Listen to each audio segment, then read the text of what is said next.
Muttuchira girls ഹൈസ്കൂളിൽ നടന്ന മോഷണം സംബന്ധിച്ച അന്വേഷണം ഊർജിതമാക്കിയതായി കടുത്തുരുത്തി SI അറിയിച്ചു. ഞായറാഴ്ച പുലർച്ചെയാണ് സ്കൂളിൽ മോഷണം നടന്നതായി പുറത്തറിഞ്ഞത്. സ്കൂളിന്റെ സ്റ്റാഫ് റൂമും പ്രൊജക്ടർ റൂമും കുത്തിത്തുറന്ന് അകത്ത് കിടന്ന മോഷ്ടാക്കൾ മേശകൾക്കുള്ളിലിരുന്ന പണം കവർന്നതായി കണ്ടെത്തുകയായിരുന്നു. സ്റ്റാഫ് റൂമിൽ അധ്യാപകർ ഉപയോഗിക്കുന്ന മേശകളെല്ലാം കുത്തിത്തുറന്ന നിലയിലാണ് കണ്ടെത്തിയത്. ഫയലുകളും ബുക്കുകളും പുസ്തകങ്ങളും വാരി വലിച്ച് നിലത്തിട്ട നിലയിലായിരുന്നു.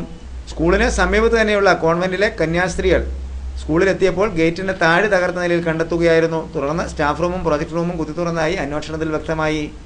PTA പ്രസിഡന്റ് അറിയിച്ചതനുസരിച്ച് കടുത്തുരുത്തി SI MS ഷാജഹാന്റെ നേതൃത്വത്തിൽ പോലീസ് സംഘം ഉടൻ തന്നെ സ്ഥലത്ത് എത്തിയിരുന്നു. മോഷണം നടന്ന സ്ഥലത്ത് വിശദമായ പരിശോധന നടത്തിയെങ്കിലും കേസന്വേഷണത്തിന് സഹായകരമാകുന്ന കാര്യമായ തെളിവുകളൊന്നും ലഭിച്ചിട്ടില്ല. മുട്ടുചിറ കാപ്പന്തല റോഡിൽ നിന്നുള്ള പ്രധാന ഗേറ്റിലെ താഴെ തകർത്താണ് മോഷ്ടാക്കൾ സ്കൂൾ കോമ്പൗണ്ടിൽ കടന്നിരിക്കുന്നതെന്ന് വ്യക്തമായിട്ടുണ്ട്.